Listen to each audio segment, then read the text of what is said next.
Bien-aimés de Jésus, je vous salue encore, je vous salue chemin du ciel, je vous salue peuple de Dieu. Nous bénissons toujours le Dieu de Papa Florian qui nous garde en vie, qui nous donne toujours la force chaque matin, chaque jour, qui nous donne toujours la force, la joie de vivre. Alors aujourd'hui encore, je viens vers vous avec un message que j'ai intitulé Apprendre à se soumettre à la volonté de Dieu. Un message que j'ai intitulé Apprendre à accepter la volonté de Dieu. Apprendre à accepter la volonté de Dieu. Bien-aimés, dans tout ce que nous pouvons demander au Seigneur, ce n'est pas tout que nous pouvons recevoir. Dans tout ce que nous allons demander à Dieu, ce n'est pas tout que Dieu nous donnera. Dieu te donnera quelque chose aujourd'hui et Dieu va estimer qu'il est bon que l'autre chose, il attende un peu de temps. Dieu peut te donner quelque chose à l'instant, tout comme Dieu peut mettre la chose en attente pendant des années. Dans ce que nous demandons à Dieu, voici les différents obstacles, voici les différentes barrières face à notre demande à Dieu.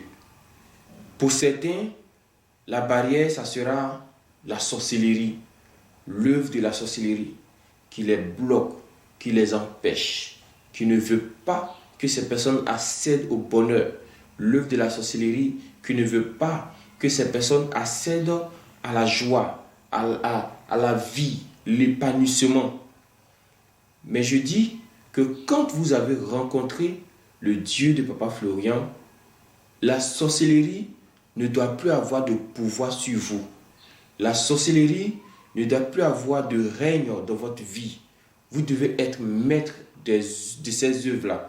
Vous devez être plus fort. Vous devez être plus coriace. Vous voyez, comme ils savent ça déjà, ils vont essayer de mettre des comportements de compromission dans votre vie. Vous voyez, des comportements qui vont vous empêcher de lever même les yeux vers Dieu. Parce qu'il y a la honte que ces comportements vont laisser sur vous. Parce qu'ils le savent. Ils savent que vous et Dieu, c'est une victoire. Donc, qu'est-ce qu'ils vont faire? Ils vont mettre de ces attitudes, de ces comportements, vous voyez, pour vous éloigner de la face de Dieu. Parce que c'est à cette seule condition qu'ils peuvent avoir accès à votre vie. Parce que la Bible le dit, la Bible est claire. Ne donnez pas accès au diable. Donc, ça veut dire qu'il y a possibilité que nous, en tant qu'enfants de Dieu, nous donnons accès au diable. Voilà, donc, une des choses qui peut bloquer ton exaucement, tu pries pour un sujet, tu pries pour un problème ou même pour des problèmes, une des choses qui peut empêcher, une des choses qui peut bloquer, c'est l'œuvre de la sorcellerie. Mais si vous êtes avec Dieu, si vous obéissez à Dieu, nous éliminons cette première, comment je vais appeler ça, ce premier critère, voilà, ou ce premier facteur, voilà, on élimine ça. Donc, on met ça de côté.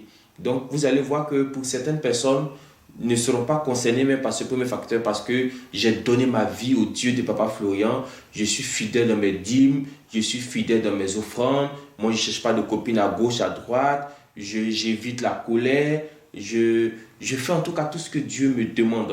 Vous voyez, donc, je vais éliminer le facteur de sorcellerie parce que même si la sorcellerie se lève, je sais que mon Dieu de Papa Florian va me montrer. Dieu de Papa Florian va me dire. Voilà, donc pour moi, j'élimine. Alors, si ce n'est plus la sorcellerie, qu'est-ce qui reste maintenant? Ça peut rester le temps. Le temps peut être aussi un autre facteur du non-accomplissement d'un sujet. Le temps peut être un autre facteur. Vous voyez, tu peux demander quelque chose à Dieu. Dieu veut te l'accorder. Mais Dieu voit que le temps n'est pas encore opportun. Est-ce que vous me comprenez? Je vous donne un exemple. Le vin a manqué. Lors du premier miracle de Jésus, c'était un mariage. Le vin a manqué. La mère de Jésus allait le voir pour lui dire, Maître, le vin manque. Jésus lui a dit, femme, qu'y a-t-il entre toi et moi? Mon heure n'est pas encore arrivée. Mon heure n'est pas encore arrivée. Donc, c'est dit que si vous demandez quelque chose à Dieu, la chose que vous lui demandez, si le temps, si l'heure de Dieu n'est pas encore arrivée, si l'heure de Dieu n'a pas encore sonné, elle ne vous sera pas donnée. Elle ne vous sera pas accordée. Ça ne sera pas l'œuvre de la sorcellerie. On a éliminé ça déjà. Vous voyez? Mais le temps n'est pas encore bon. La Bible dit même que Dieu exauce, oui, mais il exauce comment? Au temps favorable. Vous voyez? Et il dit encore dans Ecclésiaste que chaque chose a son temps. Donc c'est dit que pour chaque chose, il y a un temps qui est donné, il y a un temps qui est déterminé. Donc le facteur temps là, peut être un obstacle pour un sujet, pour un besoin. Tu dis, mais je prie, mais j'ai le sang de Jésus, j'ai tous les éléments. Oui, tu les as effectivement. Je paye mes dîmes, mes offrandes. Oui, mon frère, ma soeur, tu le fais. J'évite la colère, je suis réglo vis-à-vis de Dieu. Oui, je suis d'accord avec toi. Mais le temps, il joue aussi contre nous souvent. Le temps, il vient souvent contre nous. Vous voyez? Donc, il faut simplement attendre. Quand tu es dans ces conditions-là, il faut attendre maintenant. On attend comment? Il faut attendre dans la prière. Vous voyez, tu ne vas pas aller attendre dans une boîte de nuit. Vous voyez, tu as été réchauffé. Tu dis non, j'attends mon temps, hein, j'attends mon heure. Non, non. Quand Anne ne trouvait pas d'enfant, où on la trouvait généralement, c'est dans la maison de Dieu. Donc, c'est dans la présence de Dieu qu'il faut attendre son heure. Toi, tu dis que tu as la recherche d'un homme, tu as la recherche d'un mari, que tu attends l'homme de ta vie, l'homme que Dieu a prévu pour toi. Alors, mais qu'est-ce que tu fais avec les copains? Qu'est-ce que tu fais avec les autres? Tu vois? Aux yeux des hommes, tu es peut-être célibataire, mais aux yeux de Dieu, tu n'es pas célibataire. Parce que Dieu voit. Tu vois? Donc, si tu attends quelque chose de la part de Dieu, si c'est un homme, sois vraiment une femme célibataire. Si tu es un homme que tu attends aussi une femme, la femme de ta vie, sois vraiment un homme célibataire. Ne sois pas célibataire aux yeux des hommes et puis tu n'es pas célibataire aux yeux de Dieu. Parce que Dieu nous voit. Dieu voit les profondeurs de notre cœur. Donc quand tu attends, il faut bien attendre. Il ne faut pas attendre dans la magouille. Il ne faut pas attendre dans la marmaille comme on le dit souvent. Il ne faut pas attendre dans le désordre. Vous voyez, il faut attendre dans la sainteté, dans la sanctification. Il faut attendre dans la présence de Dieu. On n'attend pas dans les murmures. Vous voyez, on attend dans la présence de Dieu. Vous voyez, c'est vrai, Dieu ne m'a pas encore donné ce que je veux, mais j'attends. Et pendant ce temps, il y a d'autres choses que Dieu te donnera. Bénis son nom avec ça. Bénis son nom avec ce qu'il te donne. Même ce qu'il ne t'a pas donné là, dis-lui merci quand même. Et puis avance.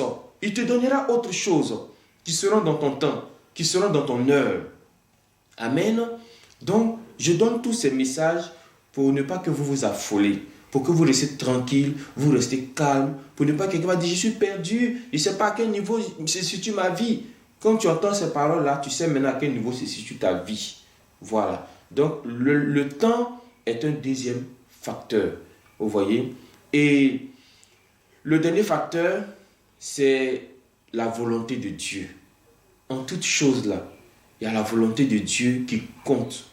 En toute chose, il y a la volonté de Dieu qui est au-dessus. En toute chose, il y a la volonté de Dieu qui peut nous conditionner, qui peut conditionner un sujet. Je vous donne un exemple, peut-être même deux exemples. Matthieu, chapitre 26, le verset 39. Voici la prière de Jésus. Puis, ayant fait quelques pas en avant, il se jeta sur sa face et pria ainsi. Vous voyez déjà la disposition de l'esprit, hein? Mon Père, s'il est possible que cette coupe s'éloigne de moi, toutefois, non pas ce que je veux. Toutefois, non pas ce que je veux, mais ce que tu veux. Vous comprenez? Jésus allait prier pour un sujet. Et je tiens à vous dire en même temps que Jésus n'a pas été exaucé pour ce sujet-là. Voici l'un des sujets pour lesquels Jésus n'a pas été exaucé. Parce que la coupe-là ne pouvait pas se retirer de lui. Parce que c'est pour cela qu'il est venu verser son sang. On doit le flageller, on doit vraiment le crucifier, la mort, vous voyez. Et cette coupe-là ne pouvait pas s'éloigner de lui. Il n'y avait pas moyen d'éviter la croix. Il n'y avait pas moyen pour lui d'éviter Golgotha. Vous voyez? Donc dans la volonté de Dieu, tu peux demander une chose. Et puis Dieu voit que cette chose-là, ce n'est pas ce qui est pour toi. Mais tu t'endettes. Tu pleures, tu murmures, tu gémis. Tu dis, mais pourquoi ceci? Pourquoi cela? Et pourtant, ce n'est pas la volonté de Dieu pour toi. Mais combien sont ces chrétiens qui insistent, qui insistent, qui insistent? Dieu dit que non, mais toi tu dis oui. Dieu dit non, toi tu dis peut-être. Vous comprenez? Donc on a besoin de chercher la volonté de Dieu. Ce n'est pas tous les sujets pour lesquels nous prions que Dieu nous exauce. Il y a des sujets pour lesquels on ne reçoit aucun exaucement. Alors soit tu restes en attente, soit tu mets ta tête sur autre chose. Mais ce n'est pas à cause de ce sujet qu'on va abandonner la main de Dieu. Ce n'est pas à cause de ce sujet qu'on va laisser la main de Dieu. Non, bien-aimé du Seigneur. La volonté de Dieu avant toute chose. Tu veux qu'un mari revienne, depuis il ne vient pas. Regarde la volonté de Dieu. Tu veux que tes enfants soient comme ceci, ils ne sont pas comme cela. Regarde la volonté de Dieu. Il y a un problème au travail. Regardons ensemble la volonté de Dieu. C'est la volonté de Dieu qui compte. Mais il ne faut pas être là, tu demandes et tu dis forcez, Dieu doit te donner. Et si ça ne colle pas avec sa volonté? Et si ça ne marche pas avec sa volonté? Prions alors comme Jésus. La Bible dit dans le cœur de l'homme là, il y a beaucoup de projets. Dans ton cœur, il y a beaucoup de projets. Mais c'est la réponse qui sort de la bouche de Dieu là, qui va te donner ta joie. Voici encore un autre texte pour vous dans Jacques chapitre 4 verset 15. Jacques, le chapitre 4, c'est notre dernier verset. Le verset 15. Jacques 4, le verset 15. La Bible dit, vous qui ne savez pas ce qui arrivera demain, car qu'est-ce que votre vie? Vous êtes une vapeur qui paraît pour un temps, pour un peu de temps, et qui ensuite disparaît. Vous devriez dire au contraire, si Dieu le veut, nous vivrons et nous ferons ceci ou cela. Vous voyez, la volonté de Dieu encore revient. C'est vrai, j'ai des sujets, c'est vrai, j'ai des besoins, mais en toute chose, en tant qu'enfant de Dieu, je dois chercher la volonté de Dieu pour moi, la volonté parfaite de Dieu pour moi. Ce n'est pas pour un sujet où je n'ai pas été exaucé, je vais en faire toute une histoire. Ce n'est pas pour un sujet pour lequel je n'ai pas été exaucé, je vais me fâcher contre Dieu, je vais m'énerver contre Dieu, je vais m'énerver contre les serviteurs de Dieu. Non, c'est bien mis. Il dit, tu ne sais pas ce que demain peut produire. Donc quand vous faites vos prévisions, quand vous faites vos programmes, mettez toujours que Dieu n'est pas obligé de regarder dans la même direction que nous. Mettez toujours que Dieu n'est pas obligé de voir comme nous on voit. Mettez toujours ça dans votre programme. Mets dans ton programme que Dieu peut ne pas être d'accord avec ça. C'est pourquoi chaque fois, avant même de faire quelque chose, il est bon, avant de te lancer, bon, pour la plupart de nos sujets, on s'était déjà lancé, mais on veut que maintenant Dieu vienne. Vous voyez, quelque chose qui n'a pas été l'alpha, comment il va être l'oméga? Quelque chose qui n'a pas été au commencement, comment il va être à la fin? Que Dieu nous aide, que Dieu nous bénisse, que Dieu soit avec chacun de nous. Vous voyez, quand Dieu manque à une chose dans notre vie, regardez comment le chrétien crie, comment il pleure. Mais maintenant, posez-vous la question, et quand c'est vous qui manquez maintenant pour Dieu. Quand toi, tu doubles Dieu, quand toi, tu dribbles Dieu, quand toi, tu triches avec Dieu, est-ce que tu en fais un cas? Non. Que Dieu nous aide, que Dieu soit avec vous. Donc, dans les sujets que nous apportons vers le Dieu de Papa Florian, ayons le discernement. Est-ce que mon sujet, c'est un cas de sorcellerie? Alors, si c'est un cas de sorcellerie, ça veut dire que moi-même, je suis pas bien avec Dieu. Il faut que je prenne bien ce Dieu-là. Et une fois que tu as bien pris ce Dieu-là, aucun sorcier ne peut se réclamer encore de tes échecs. Tu vas te dire alors, c'est le temps de Dieu qui n'est pas encore arrivé. Et si ce n'est pas maintenant une affaire de temps, tu peux te dire aussi que peut-être que c'est la volonté de Dieu qui ne marche pas avec mon sujet. Je demande un blanc forcément à Dieu, mais peut-être que Dieu, ce n'est pas un blanc qu'il veut me donner, peut-être c'est un noir. Et si dans ça, on va mettre sorcellerie dedans. Est-ce que dans ça, on va dire non, c'est le temps de Dieu qui n'est pas encore arrivé? Non, ma soeur, attends ton blanc. Mon frère, attends ta blanche. Tu vas durer là. Hein? Donc, il faut voir les trois que je viens de détailler, à quel niveau votre position se situe. Que Dieu te bénisse. Que le Dieu de Papa Florian nous bénisse. Lui qui nous protège, qui nous garde, qui nous donne la joie, l'envie de vivre. Des gens qui avaient envie de se suicider aujourd'hui ont envie de vivre. Mon frère, ma soeur, vis en Jésus. Vis par le Dieu de Papa Florian, qui nous garde toujours en haut, au-dessus de nos ennemis. Au nom de Jésus.